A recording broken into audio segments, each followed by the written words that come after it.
Housebroken Clothing and ClassicSci-Fi.com have joined forces to present the ultimate in classic science fiction-inspired apparel.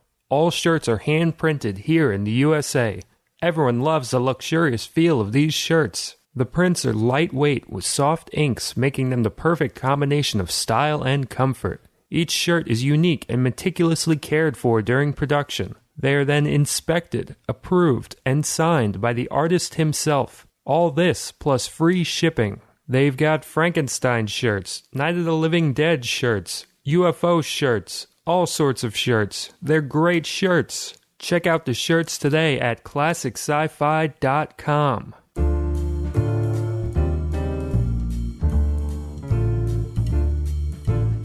Welcome to the Smug Film Podcast. I'm your host, Cody Clark. With me today is John D'Amico. Hi. And Jenna Ipcar. Hello. Today's episode, we did this a little while back. It's movies we've seen lately, the best ones we've seen lately, and it's just kind of a recap because sometimes you got to recalibrate your brain, remember what you've seen, tell people to see stuff, discuss it, get it out of your system so you can go on with your life, right? So, what have you seen, Jenna? Before I came over here, in continuation with my Steven Seagal marathon, I watched Under Siege. It was good. I mean, like, it was also, I think it was his most believable movie, Yeah. It made more sense, whereas the other ones are like, I'm a cop, but I also know, like, jiu-jitsu, and I'm also, like, super cool, and I also can kill 500 people. You're like, man, you're not a cop. Like, what the hell? But with this, at least he's, like, an ex-Navy SEAL, you know? Yeah. I can buy that, you know? But it was all right. It was pretty good. It's enjoyable. It's like the Die Hard template, right? That was like a thing in the late 80s, early 90s. It was like a thing. You had just a whole subgenre of movies like Die Hard, but in different places. So you had Die Hard on a boat, or like Speed was kind of Die Hard on a bus. It's just this sort of like crawling around Die Hardy. Executive Decision was Die Hard on a plane. That's the best of the whole Die Hard lot, including Die Hard. It's funny because the fake Die Hards, essentially, I kind of like them better than the actual Die Hard. I like Die Hard on a bus and Die Hard on a boat and Die Hard on a plane better than the actual Die Hard sequels. See, now I have to watch Die Hard so I know what the hell you're talking about. Well, just imagine Under Siege in a building. You're better off reading the screenplay to Die Hard, because Die Hard is like one of the best screenplays ever written, and it's wasted on the movie Die Hard. So just like read it. There's a book. Maybe the book version's better. But like everything they do to make it a movie makes it worse. Was it originally a book, Die Hard? Yeah. And I think it's one of those ones that the original concept when they were going to make it a movie was to do it as a sequel to Commando. There were like a handful where they wanted to do another Commando and they just morphed into different movies. And I think Die Hard was one of them. The one thing I like about the Die Hards is that the further they go, the more the titles sound like Leonard Skinner songs. I appreciate that. Die Hard with a Vengeance is just a great title. And Die Harder, that's a great title. But they didn't even end up using that. Did they not? I mean, it's just called Die Hard 2. Electric Boogaloo? Oh, is that like the tagline, Die Harder? Because in my head, it's always just been Die Harder. I always remembered it as Die Hard 2, Die Harder, when really it should have just been Die Harder. But then when I see it subsequently, it's always just Die Hard 2. It's kind of like the Rambo thing, except it's all one title that just got progressively worse. It's a shame. I'm still bitter that they didn't call Fast and the Furious 6, Furious 6, because that was such a fucking gimme. And the third one should have been 3 Fast, 3 Furious. And the 7th one should just be like just a number 7, and then just a picture of cars. So, John, what have you seen lately that you dug? Well, on your advice, I saw Unfaithful the other day. Great movie. Yeah, it's that Richard Gere one, for anybody who doesn't remember it. It's like Richard Gere and Diane Lane. It's very Eyes Wide Shutty, sort of like a quiet dissolution of a marriage, infidelity kind of movie. It's that like late 90s, early 2000 kind of erotic thriller, which was like big for a while. I really liked it. I know it's, I was reading up on it later, and it seems like not many people were feeling it, but I really liked it. I thought it was, first of all, gorgeous. Well, it's Adrian Lin who can't make a not gorgeous movie. Yeah. I mean, Flashdance doesn't get enough credit. That's a gorgeous movie. His Lolita is beautiful. He's just a gorgeous director. Yeah, and I was expecting that because of who it was, but I was not expecting it to be as mature as it was, because it's actually pretty, like, it's smart about what it's doing. You know, a lot of those those 90s erotic thrillers always collapse under their own weight because they don't really work the way people think. They get convoluted too. Yeah. It's like just a bunch of suspense beats shoved into it. It doesn't get to like the heart of the story. Yeah, but Unfaithful really seemed to capture ambivalence to me. You know, like there was a lot of, even all the love scenes, there was this sort of core of, oh, fuck, what are we doing at the heart of them that really seemed to work. Yeah. And like the confrontation scene that the husband and the lover have is just everything people say isn't what you expect to see in a movie, but like makes sense emotionally. Right. And it has that great, like almost smoky light quality to it. Yeah, he just pumps smoke into all those rooms, which is something that Spielberg was a big fan of for a while there. I don't know if he still does, but that sort of like diffused, really tangible light. I think he does it digitally now, it seems. Just from the look of like... Can you do that digitally? Yeah, I think so. I mean, I almost remember that in like Catch Me If You Can and some of the later ones that he was doing. It just had like a fake look to it, whereas he's done it before and it's looked very real. I feel like that looked realer in the 90s, and maybe anything outside of the 90s Yeah. looks fake. Like it's almost like they nailed it in the 90s and then couldn't nail it again for whatever reason if they changed Maybe with new film cameras, stocks, yeah. cameras. They nailed it in the exactly. 40s too, though. They nail it Exactly, every now yeah. and again. And then the 50s, you never saw it. And then it started to come back in the late 60s. Into the 70s, you'd see it a bit. And then you didn't see it again until the 90s. So maybe we're due. Maybe in a couple of years, you'll start to see it again. It'd be nice. Anything where people are moving away from creating the image afterwards and back to creating the image when you're capturing it in the moment, I'm all a fan of. That's my favorite thing. Totally. So one that I saw recently that I had never seen, but I always heard of and always heard it was well revered was It Happened One Night, the Cary Grant film. Oh, I love that movie. And the thing that really struck me about it, like, it's just a funny movie, but it's just kind of like a proto John Hughes movie. It just has that, like, we're trying to get to a place vibe, like Dutch or Planes, Trains, and Automobiles. And he even has, like, a mustache like John Candy in Planes, Trains. And it's just, I love that I was seeing this version of something that would then become this very American idea later on, this sort of two people shacked up road movie thing. I liked it a lot. I thought it was a lot of fun. The only thing that like really bugged me about it is something that bugs me usually about a lot of movies during that time period, which is just a third act just goes on and on and on. Like it should have been like an 85-minute movie. I think it's like close to like 110, and it just doesn't need to be. Like Postman Always Rings Twice, I had that problem with too, where it's this court drama suddenly in the third act, and it just goes on and on and on. And this one, it couldn't end, and it should have just ended very simply because it was a very simple story. But I liked it a lot. I thought it was a lot of fun. That's interesting. I think endings in that era, on the whole, I prefer to endings later because they weren't afraid, I think, to just end at the ending. Like if Casablanca was made 10 years later, it wouldn't have ended on that shot. It would have ended 20 minutes later. They were smarter about beginning at the beginning. Big problem I'm seeing now in movies, just to give two examples, that movie Monsters, which I watched again recently after seeing Godzilla, and like crazy, that one with Anton Yelchin, is both of those movies and like a ton of other movies I'm seeing, John Carter did this too, is they begin a half hour to an hour before the story starts. Right. And there's just this like dicking around period. Well, that's a great thing about like King Kong, which we both adore, is the way that movie starts. It's just like, all right, here's the deal. We're doing this. Here's what needs to happen to get us on the boat. Here we go. Like, it's so bare bones with the way that it starts. And it's almost like making fun of itself and how bare bones it is, and almost kind of self-referential with them talking about what a movie needs, essentially. That aspect really came out in the theater we saw it in. Yeah. That sort of like quirky, like self-reflective vibe. Just for some reason that played so well. Yeah, it's and so winking. I never picked up on it before watching it at home. It was only in a theater. I just think that movie is brilliant structurally. The way it happens on Skull Island and then happens again in New York. And they have all these lines in it. It's like peppered with these lines where they're talking about how it feels like a nightmare.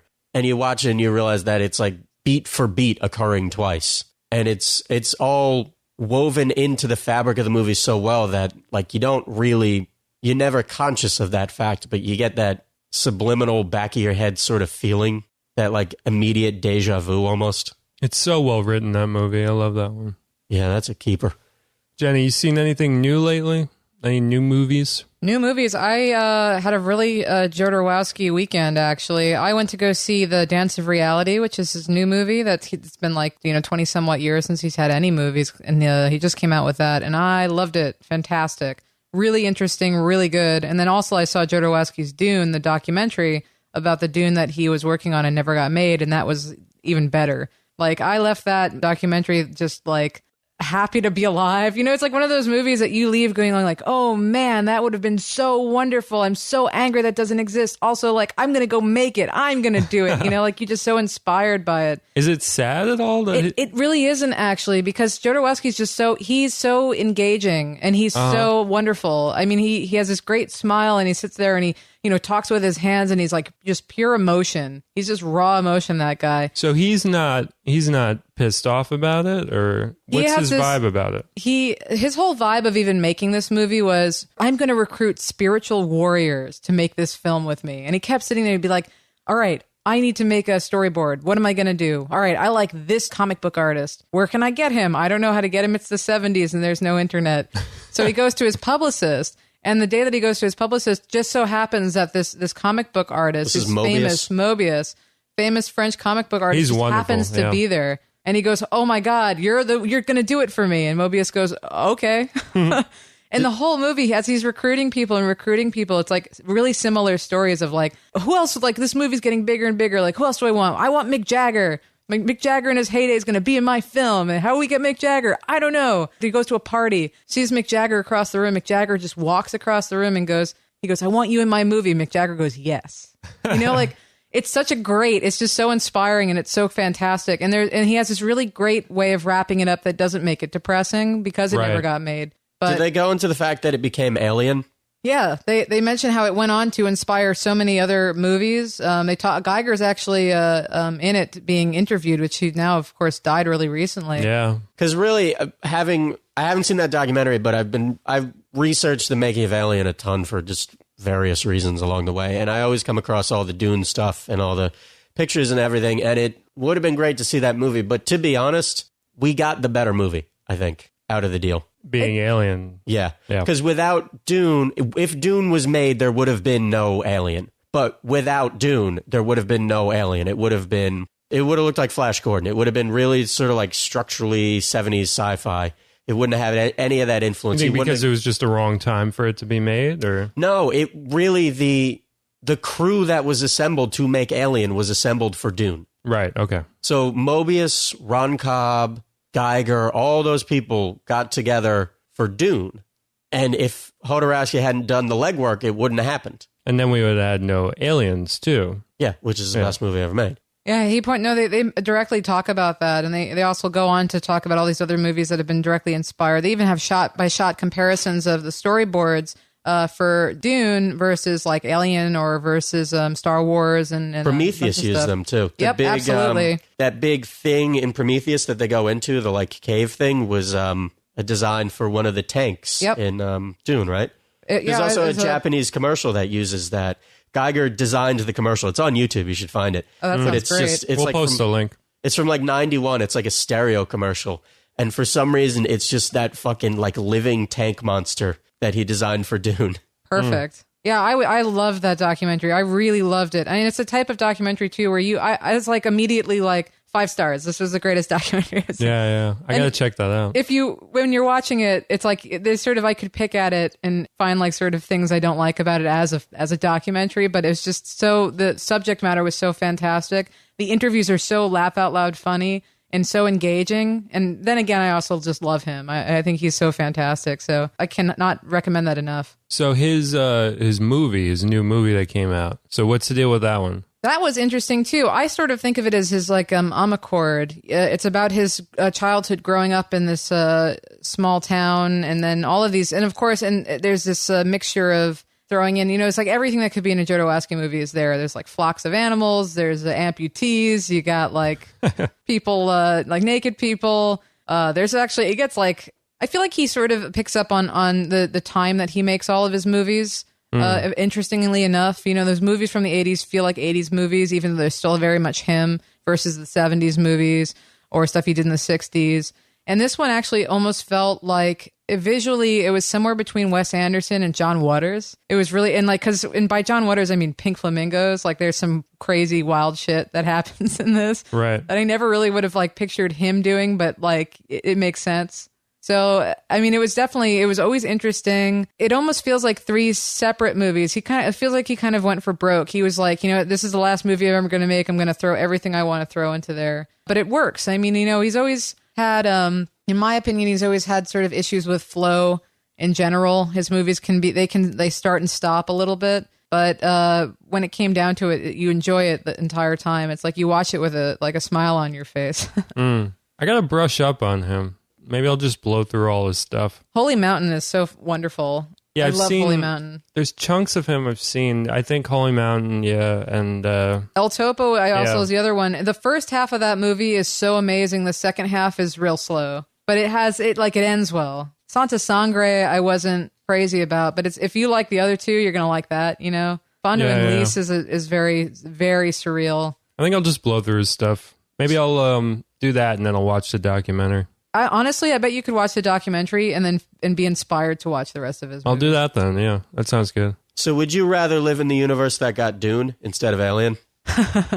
Well, you know what? Well, I have to say, you just reminded me. I will answer that question. You just reminded me though. The one thing about his new movie, Dance of Reality, is that I'm so happy that we live in a time where that movies like that can still be made. Overall, I was so happy. Like, oh man, for all the flaws this movie has, just you have to go see it because it's so itself, it's so him, and I'm so happy it's not everything else that's out there. But as far as the world with Dune, I mean, it's funny. I wonder if I would love to see that movie. I really would have loved to have seen it, but there's so many good things came from it that it's tough. It's a real tough call. I don't think the source material is any good. I've never liked Dune. Dune is always hard.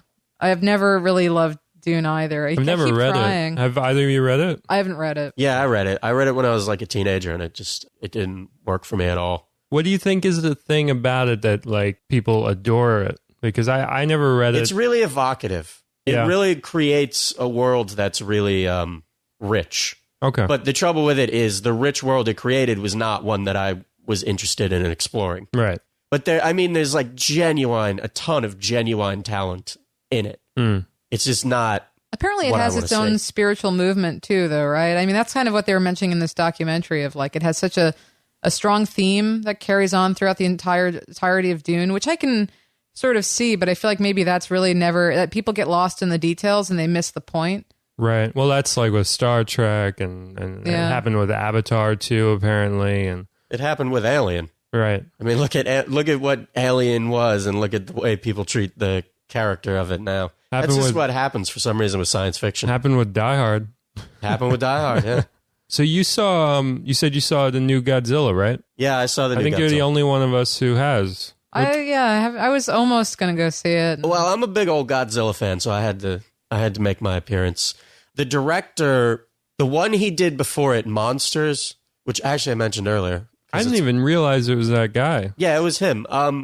That one sort of made me nervous about this because of that problem I mentioned with it, where there's a very clear point in Monsters at probably the 40-minute mark where the movie actually begins. And it's the part, did you see it? No, I was just so put off. It was that one and the Troll Hunter one. And Troll Hunter was terrible, but they're terrible. They're just very different. I lumped them all. No, don't do that. Don't do that. Okay. They're completely different. Troll Hunter was So 40 minutes prosaic. In Monsters gets good though, right? What happens is the way they did it was they wanted to go down and sort of shoot the movie without a clear rubric for the story shooting it, which is fine and a really interesting way to shoot, especially if you're on a low budget and can do it. But when you do that, it means you really need to have a rigid hand in editing. Sure. And there's a moment in the film where the two main characters miss a ferry, and it means they have to travel by foot across the monster zone. And that's the movie. The movie is about that trip. So you kind of got to start with that because they have 40 minutes of just sucking the fucking life out of you with these nothing scenes. before it. And it's these actors who are good, but not, it's not like you're stuck for 40 minutes with Katharine Hepburn where anything can happen and you're fine because who you're with. You're with these fairly normal actors and they have to hold up nothing and they can't do it. So you kind of start to get sick of them. So do you wish it was just like a really great, like maybe half-hour thing in like an anthology? No, I think they could have done... I think they could have done a full one? They could have done a full movie right. from there. They just needed to know where to start it, and they didn't. And this one, it feels like there was a little bit of the same problem, where there's a beginning, and then it stops, and then it starts again. But it wasn't as pronounced. Overall, I really liked Godzilla, because I think the things it nailed were the important parts. It started out and it was like kind of like a character monster movie like Cloverfield, which I really like. And then it ended and it was kind of like a monster movie like Mothra, which I also liked, where your protagonists really are the monsters. So best of both worlds kind of thing, or? No, I would say they needed to pick one and run that to the end. And I think that's a lot of the bad reviews of it, I think, are hinging on that. Wishing it was either one or the other. Yeah. Personally, I would have rather seen the monster movie because they had some great actors and stuff, but it really was at its best when it was just following the monsters. Because what it did that was really cool was during the big fights, they were all like really quiet. And you would have these moments of like 3 or 4 minutes where these giant things are hitting each other, but you barely even hear it. And it just becomes this weird, like sort of beautiful, like dance. And I really liked that stuff. So he's bigger in this one, right? There was this whole thing of like he's the biggest he's ever been. I mean, size. who gives a shit? But I'm just curious if he looked bigger, if it didn't matter. He didn't, because your frame of reference is so fundamentally altered in those kind of things. Exactly, right. It's like they did the same thing when they made the new Star Trek movie. One of the things they did for seemingly no reason was they decided that the Enterprise was like 4 times bigger than it was in the original series, which, all right, fine. But you also never see it against anything except another spaceship. Right. So that it doesn't mean anything. So in other words, it was like one of those Ain't It Cool News-esque like nitpicks that turns into a news story. It was the back of the trading card fact. Yeah. Godzilla was probably bigger in this, but he was still pretty much just as tall as slightly taller than buildings. And that's... I don't have a size graph of how big the buildings are exactly. I just know he was pretty big. Big guy. He's fat in this one. He's just fat. He's What's big he been fat eating? Godzilla. Monsters and nuclear stuff. He's doing fine. He's just like a big fat dopey guy in it. Aw. Which is the Godzilla I like. That sounds endearing. Sounds very American. Yeah. I saw Eric Romer's last film recently, which is The Romance of Astri and Celadon, which is apparently based on this like 17th century French novel. It's like 6,000 pages and has all these stories and books that it's built out of. And it apparently is very influential. And the movie is very distilled down to just this teenage love story. Apparently, it's like this unfilmable book because it's just so dense. It's like you would have to do like a series or something. But to see it all distilled down to like this just bare teenage, hey, I love you, but no, you're over there and with talking to this person and now I'm mad at you. And so that's the whole story of the thing. It was kind of beautiful because it kind of felt like it was his commentary on those kinds of, when you look at it, very adolescent and kind of cheesy romance stories of like Romeo and Juliet or whatever. Like it was him realizing, we shouldn't hold this to such a high romantic, rational regard. These are just 2 kids that are kind of dopey and beautiful and don't really know what they're doing. And it's a gorgeous movie. It has that thing that I loved about The Happening, where it just loves the color green and loves wind and loves light changing within shots and just loves people talking while it's very windy and green. And, in The Happening, they were trying to draw horror out of that, which was, I kind of respected. I like that movie a lot more than a lot of people. But it was great because it felt more suited for a romance film to just have people standing in like fields talking and Sounds sweeping like Barry away. Lyndon. A little bit, but way more like minimalist. Like way me and you could go and make it in Prospect Park right now. It sounds like the book is public domain. We actually could. Do you want to? Well, what are you doing later? All right, cancel the podcast. I like Romer so much. He's wonderful. He's so good at that sort of two people talking in a beautiful setting. It really stands out. I mean, I love the collection of Seuss, or however you pronounce that. Yeah. I'd never know how to pronounce that one either. I love that one. That's sort of like it's the intellectual versus like the instinctual. You know, these two characters just sort of battling it out and speaking. You know, like I love movies like that. Exactly, and even like his older stuff looks like big budget compared to this one. Like it doesn't look cheap, it just looks like so distilled. Like as he was making it, he realized what he even needs to do a movie like that. He realized he needs very little. Like he was very, very proud of it. It wasn't received terribly well. Like people were like, yeah, it's an okay movie.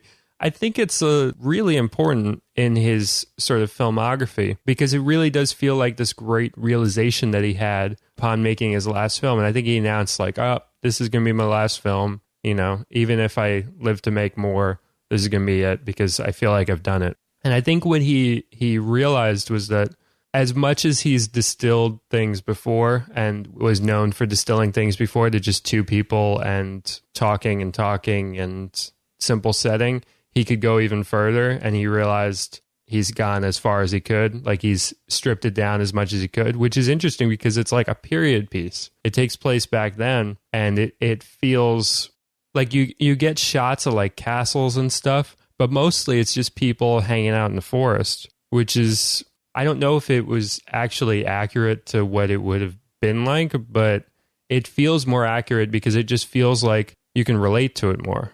Right. Like you've been in the park, you've walked around with people. So there's more to grab onto, even though they're wearing like clothing that you wouldn't normally be wearing. It feels very human. I think he brought a lot of humanity to this story that is kind of held in this huge regard. It's like when they did all those versions of Pygmalion in the 90s with like, where they distilled it to high school and the drama of that. It feels like that, but not updating it, making it modern, but not having to take it into a modern surrounding. Those are always wonderful movies. I mean, I love even like when you have a sci-fi that does something like that, where you have those moments, those really human moments. Yeah, like, absolutely. Like we're all people. You look at old photographs, and it might seem like it's from it is from a different century, but it'll seem so alien. But then these are the same people that probably looked at it and thought like, oh, I look fat in this photo. Or like, exactly, it's trippy. It's like you remember that we're all basically the same people. We've evolved socially in different areas, but we're basically the same evolutionary being as we were back then, Yeah, we got rid of all the veils and we brought in the track pants that say bling bling on the ass. And the juicy. Yeah, it's the same person, man. Same person. But that one, that's definitely worth checking out. I mean, obviously his main group of films, like the six that Criterion put out together in the set, definitely attack that first, because you'll see the little bits of it in this one when you then watch this one. But it's definitely worth checking out. I really enjoyed it a lot.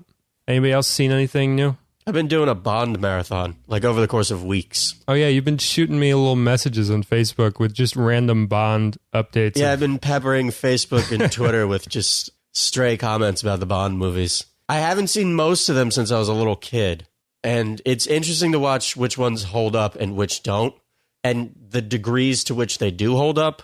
Because, like, the good ones are way better than I expected them to be. And the bad ones are unfucking tenable. Which ones are the really bad ones? Live and Let Die has easily the best theme song of them all, and actually the best opening credits sequence. It's really cool. There's, like, skulls on fire, which is good. And then the rest of the movie happens, and it's god-awful. That's the one that tried to be a blaxploitation movie. So it starts... It's Roger Moore is the first Moore one, and he just has no goddamn charisma. And it starts with him in Harlem, and it's a terrible blaxploitation movie, like vaguely racist, but mostly just pathetic. And then it moves to the South and becomes this weird, terrible hicksploitation movie. Weird. But the weirdest thing about it is they do like the sheriff from Smokey and the Bandit, the like Jackie Gleason sheriff, the sort of like bumbling Bull Connor for kids type sheriff. but they do it before Smokey and the Bandit or Dukes of Hazzards came out. Ah. So I can't figure out where it came from that they're making fun of it, or if it's just like they were so ahead of the curve that Smokey and the Bandit ripped off James Bond, which I can't really believe, but I'm just really sort of thrown by that. So is he your least favorite Bond, Roger? I really don't like Dalton, and I'm pretty much alone in that. But I don't even think it's Dalton's fault. I think it's a combination of things. He was only in 2, and he got the worst ones. He got ones that were really like, it was the height of this period where people weren't sure if James Bond was relevant anymore, but it was before they had figured out any way to like re-engineer him to be relevant. Right. So it was this period where like, it was like 87, 88. We were all right with the Soviet Union, pretty much just waiting for them to fall. And it's this guy who, he looks like he would be the stunt double for Pierce Brosnan. It looks like they accidentally made the whole movie with the stunt double. Because he like kind of looks like Pierce Brosnan from 90 feet away in action. Right. Like when he's moving, you'd be like, oh, that's Brosnan. Which sort of makes sense because when they did his movies, they were already trying to get Pierce Brosnan, but Brosnan couldn't get out of his contract for the TV show he was in. So like it's very clear they just got like the made-for-TV version of Brosnan. And he doesn't have any gravity, so it doesn't work. So who's the best Bond? It's still Connery. It's 3. Craig is unfucking real. And Craig's like as good as you could do it. And Connery is unreal. And you can watch like Connery write the rules for how to be a creep. He has the best women. I think Connery gets all the most stylish women. No, Brosnan. No? Oh, those are like model women. Sen. Is that how you even say it? I don't care. Because that character was awful. That one in GoldenEye, it would have been unacceptable in a Connery movie. Right. That like nymphomaniac Russian general lady, that was brutal. But no, Connery, just his physical acting was extraordinary. Just the way he carried himself. And the difference between him and Moore is Moore was pretty good in the good movies and bad in the bad movies. Connery was good in the bad movies. Mm. And he has this like grace to the way he moves. He just doesn't, like when you think about even as bad as Live and Let Die is and just the whole premise of James Bond in a blaxploitation movie, you could imagine if it were Connery, like he could probably do it because he just is genuinely unflappable. With the other ones, it feels like an act. Even with Craig, it feels like an act. But with Connery, it really feels like the part is curving to meet the man in a good way. Well, Lazenby, for me, visually, he looks like James Bond. He looks like, we were talking about this, he looks like, what did we say? It was the book cover version of James Bond before they made any movies of it. Exactly. Yeah. There's just something about his face. It's perfect for Bond. I think that went a long way, and I don't think he got a fair shot, but apparently that was his own fault. Yeah, it was like his agent or something. His agent talked him out of doing another. So weird. But he was really good, and that movie, On Her Majesty's Secret Service, is so good.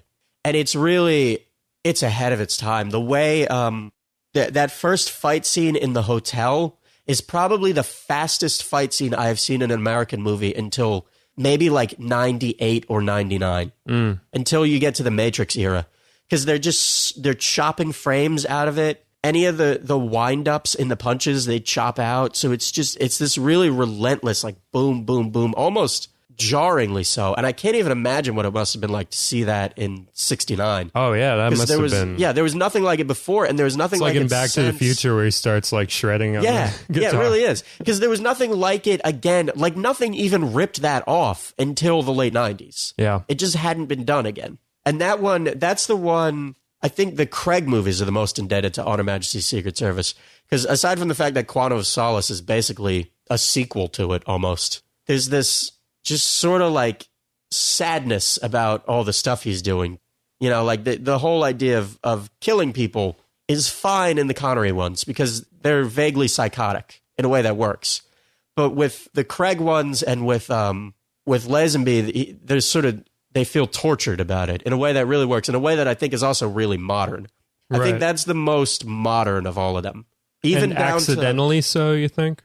Or maybe it's just, I mean, it was 69 and that was a really important, really revolutionary era for movies, for particularly the way violence was done in movies. Right. And I think this is sort of the James Bond reflection of that. Even the music, there's this one like synthesizer riff in it that sounds like a John Carpenter score. It like stops you in your tracks. Like that could not have been in it originally. That's But it was. interesting, man. That one's great. That one's one of my favorites. That one and I think From Russia with Love are the ones that most impressed me. Top tier. Yeah, and Goldfinger, which is a different kind of style. It's very much the cartoony kind of one. With a great song. Yeah. Bwah, bwah, bwah. But Goldfinger's fun because you can see Spielberg learn how to do a fight scene from Goldfinger. There's that scene where Oddjob and James Bond they have a fist fight in Fort Knox, and just like the division of power in it and the way the space is used in this sort of like circular kind of way. Is it very Indiana Jonesy or? It is almost exactly the fight between Indy and the bald German guy on the wing of the plane. Nice. Like down to using the environment in one quick move to kill him at the end. Goldfinger, you feel like you're watching Spielberg learn how to make a movie.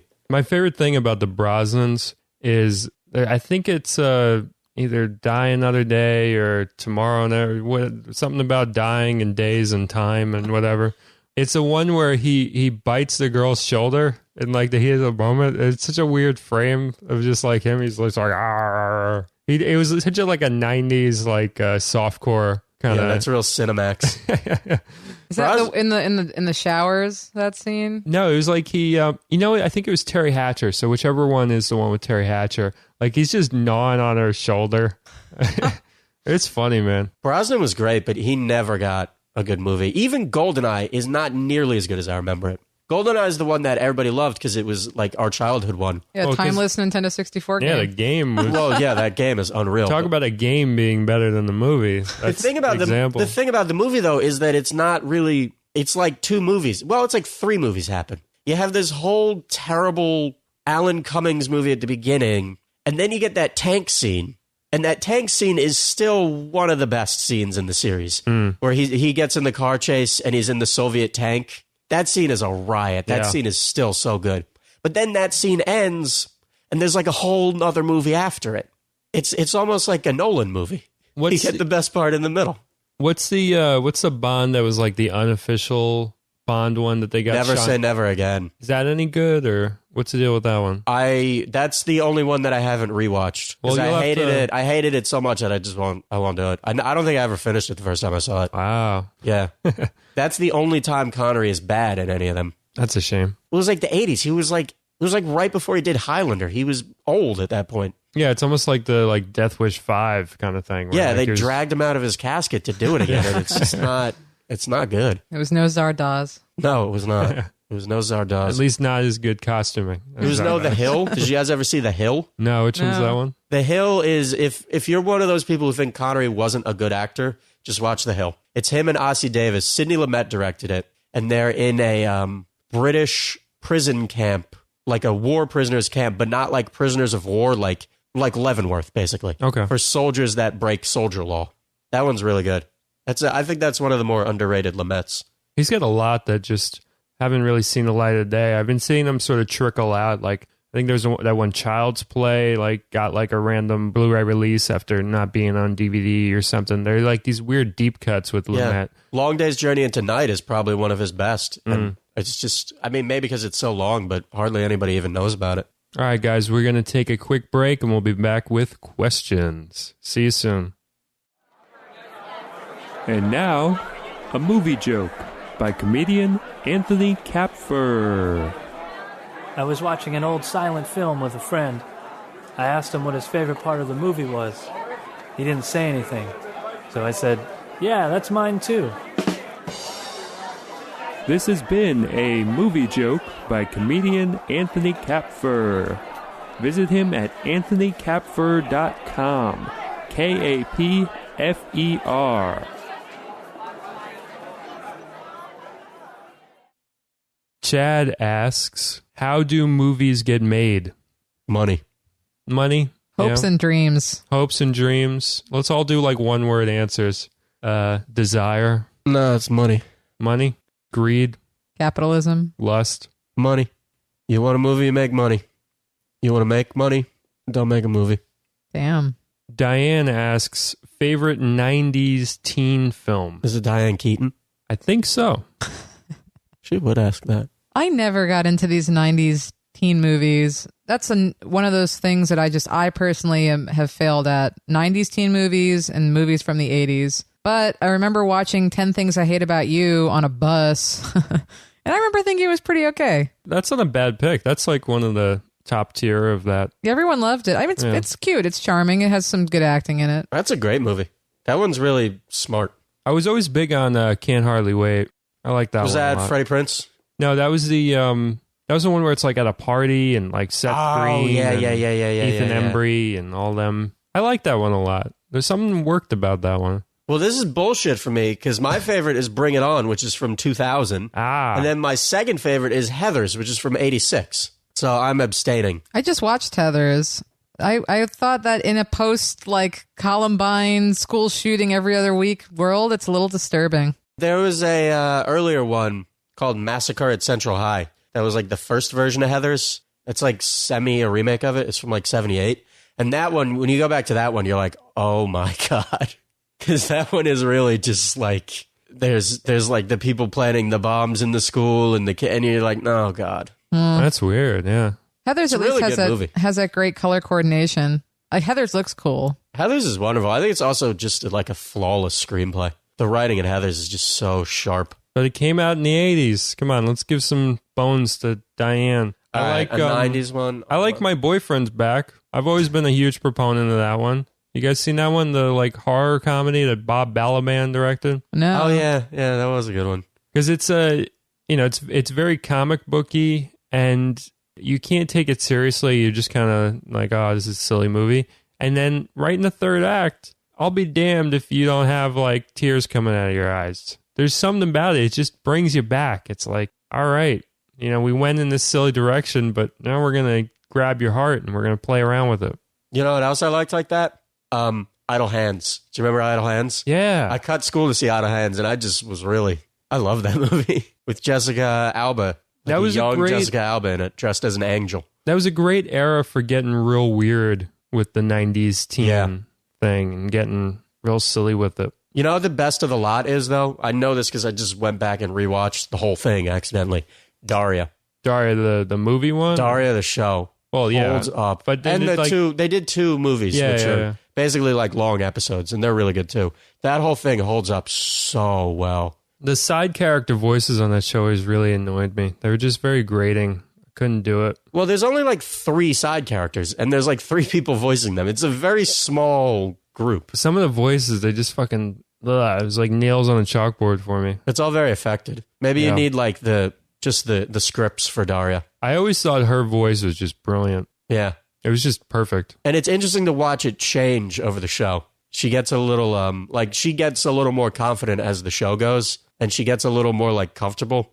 So as it goes, the voice actress, there'll be more modulation in her voice as it goes. I'm pretty sure that's the right word. It just like it becomes a little more dynamic. And it's a little like that the Simpsons thing where, the Tracy Ullman ones are like real scratchy and gross, just like Daria was kind of scratchy and gross on Beavis and Butthead. Yeah. And then they figured out, all right, what does this character really need to look like? And then they nailed it, and then they built a whole universe of characters that sort of fit around that, which I really liked. I think it's crazy that the 2 spin-offs of Beavis and Butthead were Daria and King of the Hill, which are like, you could not pick 2 shows further from Beavis and Butthead. And they were perfect. Yeah, Both and of them. all 3 of them are such great shows. Yeah, they're just perfectly themselves. It's like the greatest example of spin-offs, working and being successful. Yeah, it's like that and like the Mary Tyler Moore spin-offs. And Right. That's it. Just these really tight universes. Christian asks, best movies featuring narration. That's an interesting one, actually, because like the obvious thing is like just name great documentaries with narration. I think the obvious thing is Goodfellas Apocalypse Now. Right, exactly. But he's probably familiar with those. What are some deep cuts, though? Like, what's some narration deep cuts? I mean, we've treaded Malick way too much in the past. Malick's a great example, but I don't feel like talking about him anymore. Let's take Malick, Film Noir, Apocalypse Now, Goodfellas. and Goodfellas off the table. Yeah. No, And Taxi Driver 2. No Scorsese. no mentioning of that at Okay. this point. I think Another Woman by Woody Allen. That's a great movie. That doesn't get enough credit, that one. Yeah, a totally overrated movie. I'm Underrated. I'm sorry. Totally, Watch your words. Totally underrated movie. It definitely has narration. I have a very strong memory of it having there's narration. that great chunk with Gene Hackman. Yeah, towards the end. yeah. He just nails it. Yeah, that's such a great movie. It's like it's really graceful, that Yeah. movie. It's like a strong, complex, like a female lead movie the type of thing, like Woody Allen sometimes can really bust out these fantastic female characters.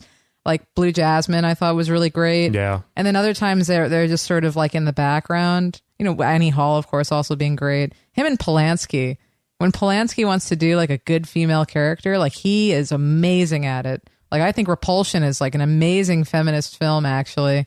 And then, you know, he's Polanski, and there's a whole other thing on the side. But Another Woman's a great movie. I would totally recommend that. It's one woman who's a therapist who overhears. Jenna Rollins, which is just like, throw her in a movie and I'm there, you know? Yeah. She's just incredible. Yeah, and Mia Farrow. And she's overhearing, Mia Farrow's sessions, and then starts to kind of become obsessed with this woman and relates to her. It's really interesting. Yeah, it doesn't get talked about much. It kind of get lumped in with like Interiors in September as far as like these kind of Woody Allen curiosities after you've already seen a whole bunch of other ones. But I really think it's like upper echelon Woody Allen. Yeah, that's a great example of a good narration one. I think my choice, I got to just 2 words, Brief Encounter. Brief Encounter. That's all you can say about that movie. Brief Encounter.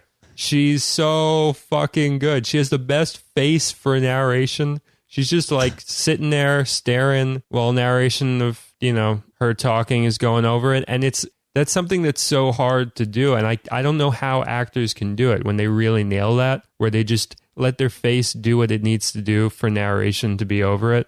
She's perfect. It's such a great, great movie. Yeah, there are so many micro changes in her face just as the words go, and not in like an obnoxious way. Like sometimes movies will oversell that. Exactly. They'll like their face will change on every key word, and it's just she's good in that. It's one of those things where I don't understand how you could even direct that. I don't understand how an actor can even conceive of what the narration is as they're doing it. Is it just this happy accident? Is it just this thing that they tap into? But she nails it with that one. From that to Zhivago and Lawrence of Arabia, I mean, I cannot believe how talented that man was. Yeah, just next to each other, Lawrence of Arabia, Brief Encounter. Yeah, it's like they're coming from 2 different planets of filmmaking, and they're both perfect. It's like being like the best drummer in the world, best guitarist in the world. It's like being all of the Beatles. Yeah. He's just all the Beatles. This is David Lean.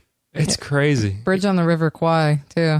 Oh my God, yeah, I forgot he did that one. Yeah. He doesn't get enough credit. Not here. I think BFI does like a retrospective on him every half hour. That is true, yeah. But yeah, here it's just like, oh, that guy who did Lawrence of Arabia. Brief Encounter, man. Brief Encounter. Just watch that movie. So good. I actually haven't seen the movie version. I've seen plays. I've never seen the play version, so there you go. How about you, John? What's your pick for narration? I don't know if this is an obvious pick. To Kill a Mockingbird. I'd say it's not an obvious pick. I think it's just so good. It's a Brief Encounter type movie where the only review you can give of that movie is the title. It's just To Kill a Mockingbird, man. That movie, and it's just, there's so much character jammed into that narration. And like it's, when you look at it on paper, I feel like it's really easy to mess that up, to be overbearing about it, or to be like cutesy. Like every version of Huck Finn ever filmed, basically, the narration is just, it's too much. And in that one, it's just this perfect, delicate, really just lovely little thing. And then Barry Lyndon. Mm-hmm. Barry Lyndon, I don't think gets enough credit for the narration, because the narration in that movie is hysterical. It's the driest comedy you could imagine, but it is just so funny. Not the first time you watch it. The second time you watch Barry Lyndon and you realize the narrator is making fun of him the entire movie, it's just like one of the most quietly creative ways I've seen narration. Oh, wait. I gotta give one more. This might be my pick for flat out the best. Blast of Silence. 1961. I know I said no noir, but this is like almost neo-noir, because this one breaks every rule. It's second-person narration. It's a narrator talking to the main character the whole time. And those lines are just so good. You were born with hate and anger built into you. Just, I I love Blast of Silence. These are all good picks. I want to throw in also The Jerk. Yeah, that's a really good one. That's a really good pick. Yeah, that is a good pick. All right, guys. I think it's time to close the door on this episode. Thank you all for listening. Thank you all for continuing to listen. Thank you, John. Yep. Thank you, Jenna. Thank you. Any final thoughts from any of you? Go watch Dogfight. Dogfight? I love Dogfight. Yeah. River Phoenix. That's a great fucking movie. Nobody ever talks about that movie. That movie's wonderful. Lily Taylor. Amazing movie. Absolutely. So good. When did you see it? Or a couple weeks ago. Oh, it's so good. It's stunningly fantastic. I even went in there, reading what it's about, which is kind of about these, military kids inviting the ugliest woman they can to a party so that they can basically bet on who has the ugliest date and then get paid for it. I was like, great, it's going to be a bullshit movie. Perfect Except movie. that the female character, Lily Taylor, is so amazing, Oh, yeah. so realistic, so sweet, so sincere. And River Phoenix is fantastic. I think it's his best movie. Oh yeah, man, what a film. Such a good script, too, yeah. How about you, John? Last words. Watch Cockfighter. You ever see that one? The Monty Hellman? Yeah. Yeah. Monty Hellman, Warren Oates. Warren Oates is awesome, man. Yeah, that's a great movie. I love Cockfighter. Man, now I feel pressured to pick a great movie. You know what I saw fighting. recently that I didn't bring up is After Hours.